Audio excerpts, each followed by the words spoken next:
now. Hey guys, how are you doing today? We are back at Game Time Collectibles once again for our weekly show. We've changed scenery. We wanted to show you more that we actually have wax. We are a full sports card shop. I will shortly be joined by Rob Dolby, your wax specialist here at Game Time Collectibles. So, For sure. hey Ben, thanks for joining us.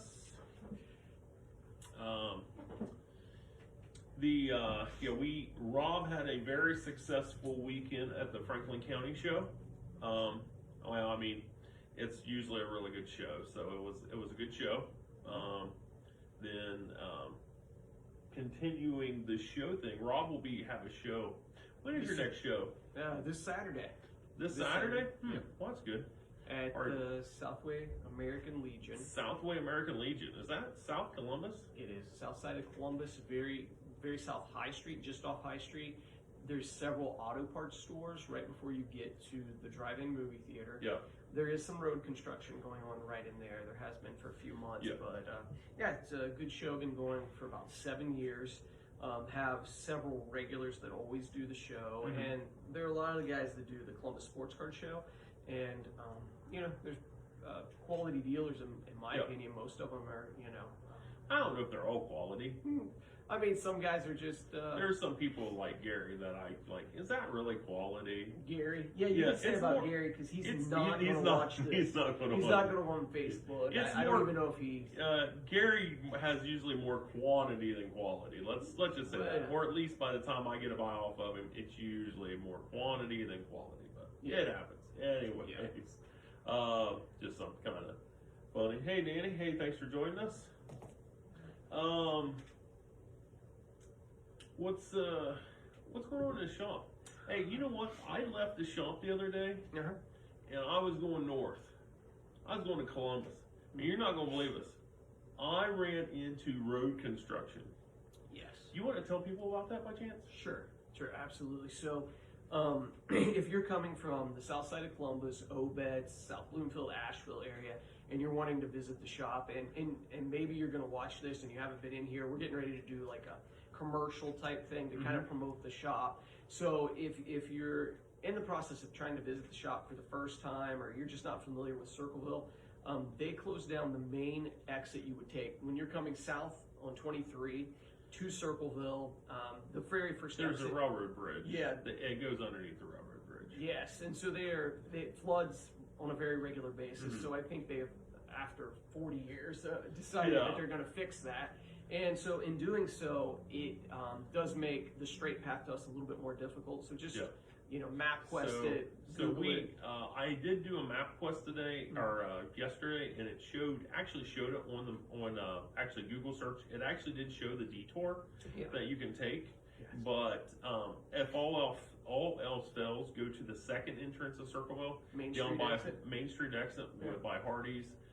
Take it into where the center of town, which is North Court Street, the Chase Bank's on that corner, and you take a left and come back out to us. And we can always we can tell you an easier way to get home that's closer out here. It's just probably too complicated to explain. It's only 2 or 3 roads, but you'll never remember them. So we'd rather, if you need to find a way home, we will help you get home. And this will be very important in about 2 weeks. 2 weeks? 2 weeks away, right? Trade night, December 4th. Oh, December 4th. Yes, it's going to be our trade night. Good. It'll be the usual thing, pizza, 20, 30, 40 people hanging out, trading, kind of very open environment, free beverages. We'll probably do a few giveaways. We're going to work out the details for that. Also, we've mentioned before, you know, when you come to trade night, now we've got a video games, arcade gaming sitting up there. We've added a fan zone section. Probably by our trade night, we will be getting our first couple shipments of Funko Pops. So if you're into those, you're going to see those. So we're basically just reminding you guys we're a great place to shop for Christmas. Yes, too. 100%. That sort of thing. So, so trade night December 4th. So. December 4th, okay. Yep. Well, that's good. All right, we done for today? Oh, wait, let's talk about other stuff. Okay. Sure. What do you want to talk about? Oh, we want to congratulate Jonathan India for winning Rookie of the Year for the National League, and then Randy go for it. Arizuma Coma. Yeah, don't think I'm gonna help you with that. It's anyways, he's the guy that helped win the World Series last year, and he did win Rookie of the Year for the American League this year. So congratulations to you guys, and congratulations to Gabe Kipler for winning Manager of the Year, and also another guy, I can't remember his name. MVP gets announced on Thursday, so we talked about that last week. I still think Yordan Alvarez has a pretty good shot. Yeah. It's an inside joke, just kidding. Anyways, he might. Hey JC, thanks for joining us. I got to see JC's watching. Yeah, I got to see JC at the show on Sunday. You saw him? Him and his wife. Yep. Oh, yep. It was good seeing him. Yeah, it is good to see him. We really like JC. Absolutely. He's a pastor from down in our area, and he definitely Chillicothe area and stuff like that, and comes in our shop for on occasion when he can or whenever they have time. So we're trying to talk him into coming to our Traders Night, just because he likes to be around groups of people and talk about cards and stuff like that. So, and that's one thing. I mean, for our Traders Night, we say it's a Traders Night, and it technically is. I mean, we do allow customer to customer interactions for trading, buying, and selling and stuff like that. But you don't have to bring anything to our Traders Night. You can just show up. Some people just like to hang out. You know, one of our good customers that passed away, his name was Frank Tomlinson. He would come even if he didn't have cards, just because he liked to be around the industry and liked to be around people and talk about what you hit and what it's not so much the selling or buying or trading, it's the interaction, and we recognize that because it's a community. It's everybody thinks because you buy a box, you take it home, you hide in your closets, your wife doesn't see at the price, or you go in your mom's basement, because if you buy baseball cards, you probably live in your mom's basement. Oh no, that's a four. That's not true. You don't have to live in your mom's basement. So anyways, we have that. We appreciate everybody that comes out to that. That helps us keep going, and by you guys helping us, it helps you with having a shop that continues to be here. So, but all right, well. You got anything on that little notepad? You got a little notepad here. Yeah, I got several notes on it. Yeah. I just kind of have a guide here. Sure. I guess I'll introduce this thing that Vince sent me, which we really appreciate Vince. Vince is always sending me articles and stuff, and I try to think through. This is my living right now, so I try to think through like. What's going on in the hobby? Where's the future of this hobby going and stuff? So he sent me this article, and I will probably post this article on social media myself, share it on the Game Time Sports Collect Facebook page or something, or on this Facebook page. But Vince found this article, and this article was about 14 pages, and it literally is like Section 1, Article 1, Part A, Section 1, Article 1 Part B, and it is college level almost kind of reading, and it's about where the market was all the way back in in the 90s. What happened recently, and what happened with the big decrease that happened recently, which that might shock some of you, but there is a noticeable decrease in the card market in the last 3-4 months, probably. But that was prior to the greatest increase we'd seen in 25 years. So, just kind of putting that out there. But anyway, it was this really detailed article. I made it through 2 pages, and then I was like, I'll let Rob do. Rob does the heavy lifting when it comes to being like making plans. I just kind of like throw stuff at the wall and hope stuff sticks. So, anyways, but I got the gist of what the guy was saying. So go ahead, continue. Yeah. So anyway, he he wrote this big, huge article, and and like I said, it was very well done. I got through 80% of it probably. I kind of skipped around to get the last 4 pages right before we went live. But the big deal about who cares what this guy thinks? Well, this guy's only about our age. He's in his late 40s, mid to late 40s, and he collects himself. Has collected since he was 13 years old, and he's really familiar with financial stuff. And he did the usual comparison to the sneaker market, which a lot of people do. Mm-hmm. But the reason it's a big deal is because he's the guy from StockX, and he is the guy that they are pegging as the guy to take over Fanatics card division. Yeah. So it was really good to see that the guy that's pegged to take over the Fanatics card division understands the card market, mm-hmm. understands what's went wrong in the 90s, what was right to bring it back. Now the problem is, that I see is, though he understands it, yeah. and he'll be put in this position, yeah. is he going to be in a position to call the shots, to fix the situation that causes the hobby to lose 40% of the youth every, 40% of the youth every year? Yeah. Let's not say 40%, but like 10% a year, but 10% this year, 10% next year. Mm-hmm. If you lose youth from the market, mm-hmm. and you can't buy a product you can't buy a box. $100 is a lot of money still, mm-hmm. to somebody that's 16 years old. Mm-hmm. Yeah. Now, granted, people mow grass for $20 these days, and $100 isn't terrible to come by, mm-hmm. but for kids, it is. Yeah.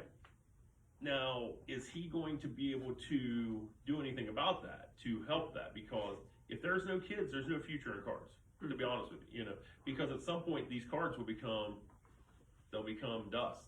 They're cardboard in the first place. Mm-hmm. They're just trees, Yeah. Anyways, go ahead. Sorry about that. Oh, okay. No, so we'll talk. So this article is, again, 14 pages and very detailed. So the first we'll talk about the age of people in cards. So the median age I believe his example was 2003 National Card Collector mm-hmm. Convention.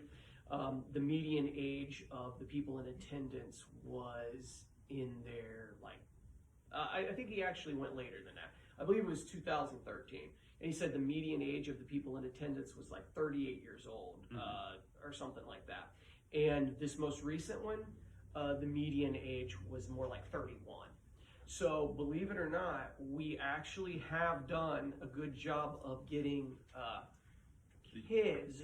Yes. But I'm going to define kids in a minute. Kids back into it. What we mainly got was late teens, early 20-year-olds mm-hmm. who saw it as an opportunity. Instead of going and mowing grass, I'm going to buy a card and flip it. Mm-hmm. So there was actually a big influx of those people. As we've said before, one of the things that any market has its ups and downs based on, who's getting in and it becoming kind of a cultural phenomenon like it did in the 90s. Yeah. It kind of did again for us. Now, of course, we know that it's two things, girls and grades.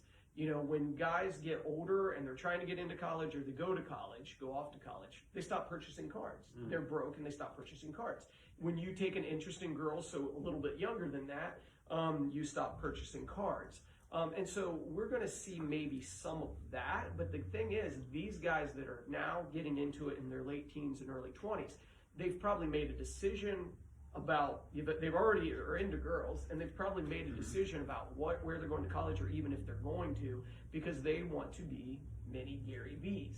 But the hindsight to that is, there's a lot of those people that got in, yeah, and they got in at the right time. Yeah. The right time, the right place. Yeah. And made good money. Mm-hmm. And then went out and bought stuff that they couldn't afford on a regular time. Mm-hmm. A nicer car, LeBron Chrome rookies for $5,000 a piece, or or $45,000 or whatever. Yeah. They thought, oh man, this is going to last forever. Mm-hmm. This is a gravy train with biscuit wheels. Mm-hmm. We're going to ride it till they fall off. Mm-hmm. Well, it fell off, mm-hmm. unfortunately.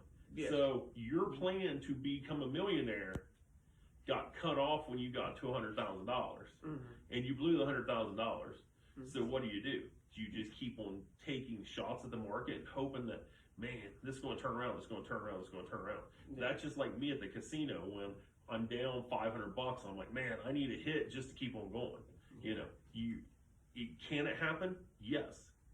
Is it supposed to happen?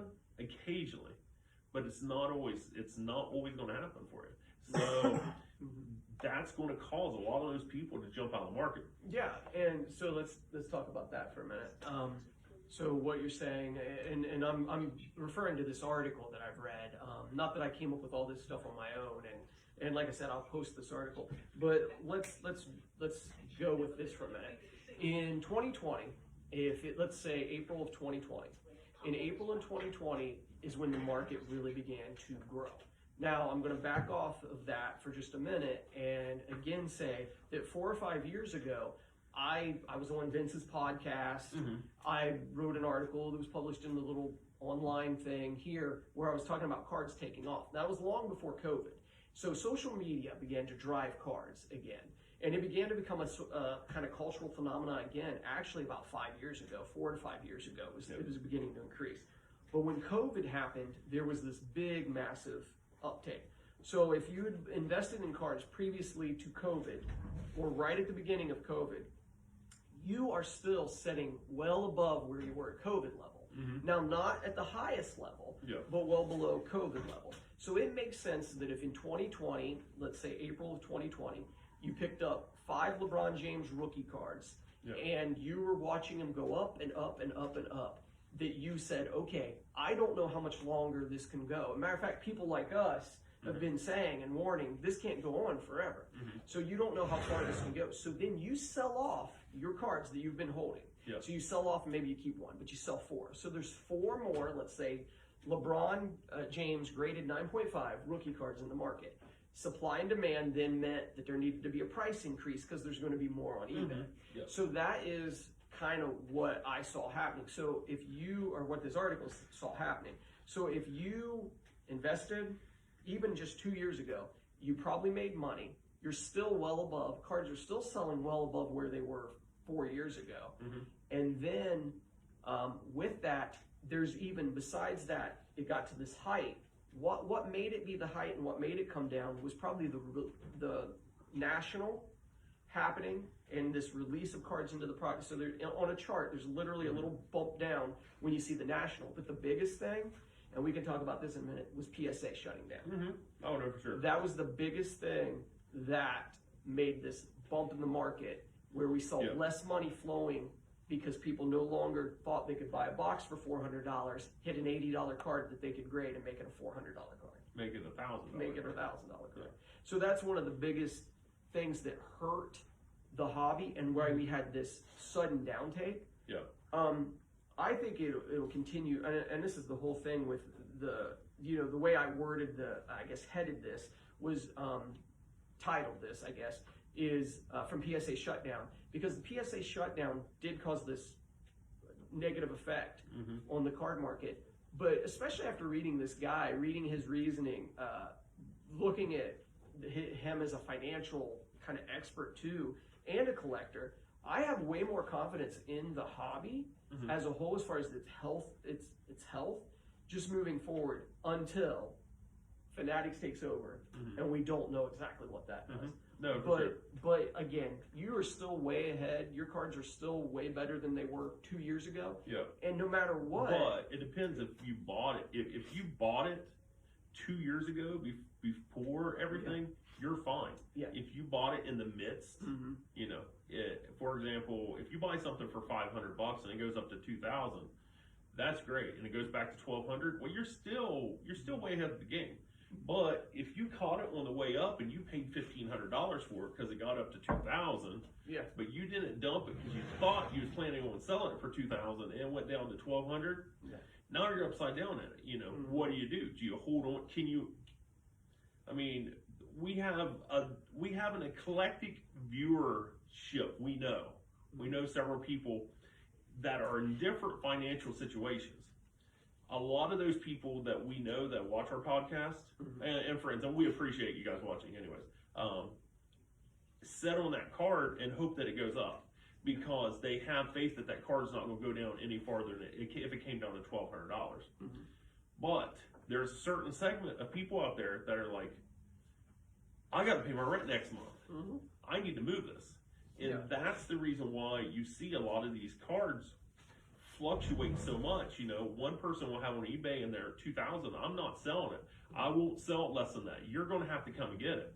Well, there's plenty of cards out there, you know, and the person that's looking at it, the one person looking at it, if they're both graded PSA grade 10, they're going to buy the cheaper one. They don't care what you paid for it. They literally don't. You can set it there for months and months and months, and it never moves. One day someone may come and buy it, you know, but the only reason I think that someone would buy it is because they were taking the uptake that the market's going to go up again. So yeah, and so you're right. If you make purchases, let's say fall of last year, if you purchase at the wrong time, and we say wrong time right now. Now we may go two years from now and be like, man, anything you bought in those years, you did well on. But right now, I would say, I would question those cards that you have that are bigger than what you can afford to hold on to. Yeah, and I do think the market has leveled out, that there has been a drop, and so it might even be that there is some cards, if you're wise with what you're doing, that are actually okay investments. And although we can't predict the future, that's what we can't do. We can look at this hobby over time, see what has worked and what has not, and then when we can look at a chart and say, okay, well, there was a small downturn because the National happened. There was a small downturn because PSA shut down. There was a small upturn because basketball season started. When we can look at those ebbs and flows, it can give us a little bit more confidence to predict. So I would say, if this guy's right in some of his theories, unless something would happen, like some sports would not happen, there'd be like a shutout, like a baseball shutout, which could happen next year. Yeah. So if something like that doesn't happen, we came down off this mountain, but we will just slowly start to trek back. But it was very stable for probably 15 years until social media began to help build it, and then COVID sent it into another level. Also, one other thing I would say. Oh, I got a comment from Gemini Sports Cards. Hey, thanks for watching us, by the way. All I'm hearing is the PSA hurt the hobby. What about PSA did for the hobby? PSA literally, brought out the junk wax industry back from extinction. If you don't do well during that, then that's on you. Just PSA gave everybody equally an opportunity to make crazy amounts of money. Oh no, we agree with that 100%. That's not a question. And it did bring back that, you know, everybody thought that especially new people into the market thought that it was, you know, sending it to PSA as a money printing train. They had no fathom that PSA would shut down, because PSA in 25 or 30 years has never shut down. PSA was getting, you know, the last week that they accepted cards, they got 600,000 cards. And now they do about 30,000 cards a week. So, you know, you're looking at 20 weeks of work in 1 week. That's the reason the backlog became. So, no, 100%. And my comment was actually it shutting down, or, you know, which was not their fault, really. Just they were overwhelmed, that it actually did kind of hurt where cards were headed. It was just a complete upward trajectory or whatever until, you know, that happened. Now, a separate issue is people like Rob from Burbank Cards, the card father, believes that coins were killed because of this grading and because of this kind of going to secondary parties to authenticate things. And also we talked about another article that was written in a video that I'd watched about how having just these exclusive authenticators for the video game market actually kind of created a false price ceiling and things like that. So, but you know, in this specific discussion that we're having, PSA shutdown was bad because PSA was doing good things for the hobby, and it was driving. It was definitely driving the card market. I mean, the people that were grading before is the people that were already had the. You guys were already on the cusp, you know. Thomas Fisher, Jim My Sports Cards, Mike Aldrich, that has father and son sports card, had been grading for years, you know, and at shows can pay you more than 70% on the card because they're grading it. They're not looking at, you know, the price guide says it's a $200 card and paying $180 for it. That's fine because they know they're going to grade it and it's going to be a $500 card. So they're buying on the future result of that card. They're not buying on the current a price guide or whatever you want to say, eBay price, going price or whatever. So for those people, it's good. You know, it was a good thing. It still is. If you can afford to pay $150 a card or $300 a card, you can still grade the PSA. We do not see that many cards that are worth grading at that level.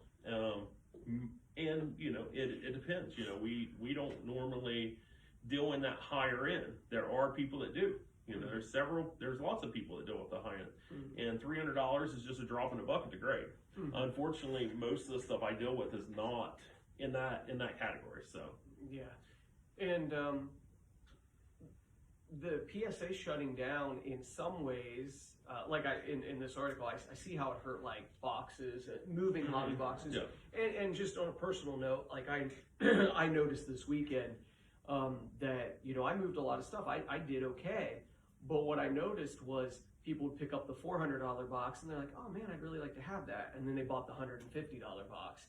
And that's like kind of what kept happening. I think we're back until grading opens up freely, which I know last week we mentioned it's starting to move again. Until it opens up freely, I think that's kind of the trend is for, you know, people still might spend $300, but they're going to do it between $2 to $3. Danny said that there's, I mean, seeing that there are over 10,000 PSA grade 10 Zions proves that the flood time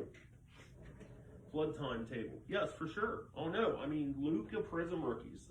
Last thing I saw, this has been 3 months ago, was like 26,000 or something like that.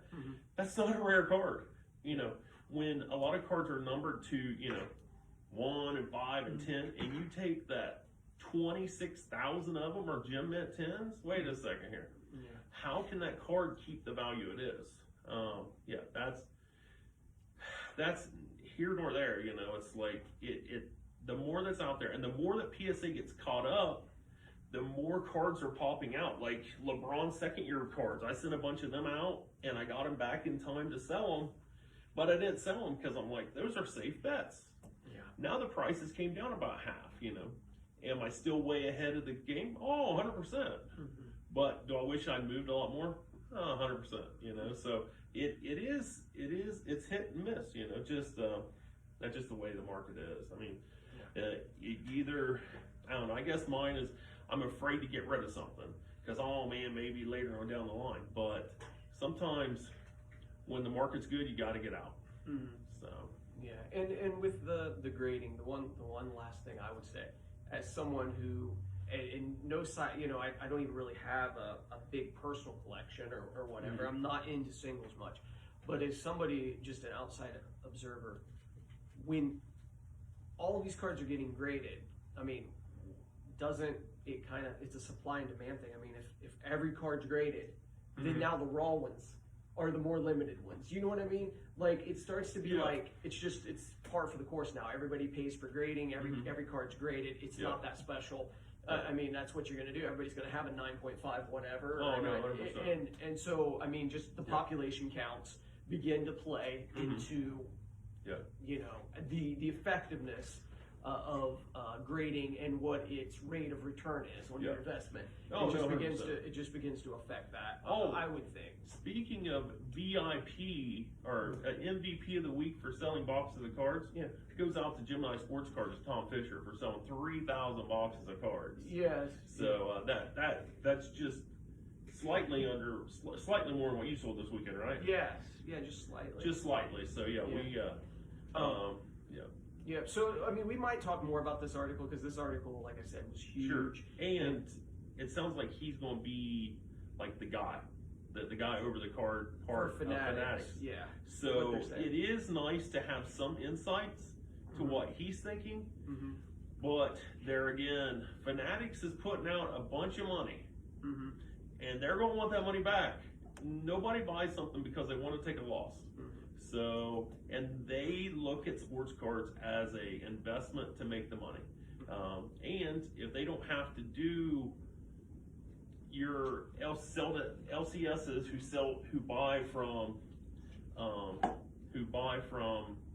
wholesalers and buy from middlemen, then they can make all the money.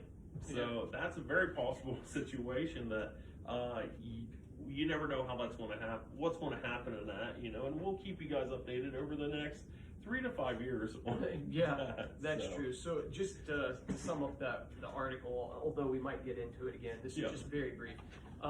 So what the guy was basically kind of conclusion is that it is a very stable but flat market with slow growth, unless something happens to either make that go down or go up, which I know that sounds very generic, but the idea that it's stable and slow growth until something happens that would probably be unpredictable for the most part. I mean, it's predictable baseball season's going to start, usually. It's predictable, you know, there's going to be NBA playoffs. That sort of stuff's predictable, but there could be something else to happen to kind of make it jump up or make it come down. But even just the idea that it's stable and kind of moving slightly up, especially because we're already higher and we already, no matter what, are going to end up with more people in this hobby than were in it 5 years ago. Yes. I mean, for sure.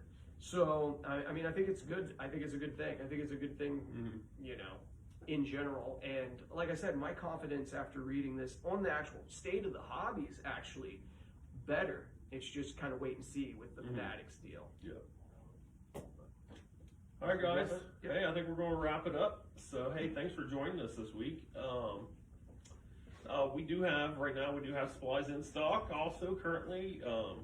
We have, like we said, Rob and us, we've been working on making this shop into a better shop to have fan supplies, pennants. I'm looking at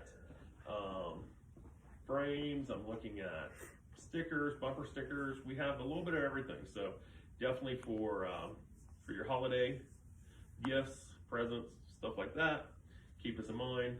We also have a big Funko order coming in at some point in the next couple weeks. We also will be working on getting the shop probably more packed than some people like Rob, but it's just, that's the way business is. So, all right, guys. Well, hey, thanks for joining us. And for me, for Rob, for Bobby, take care.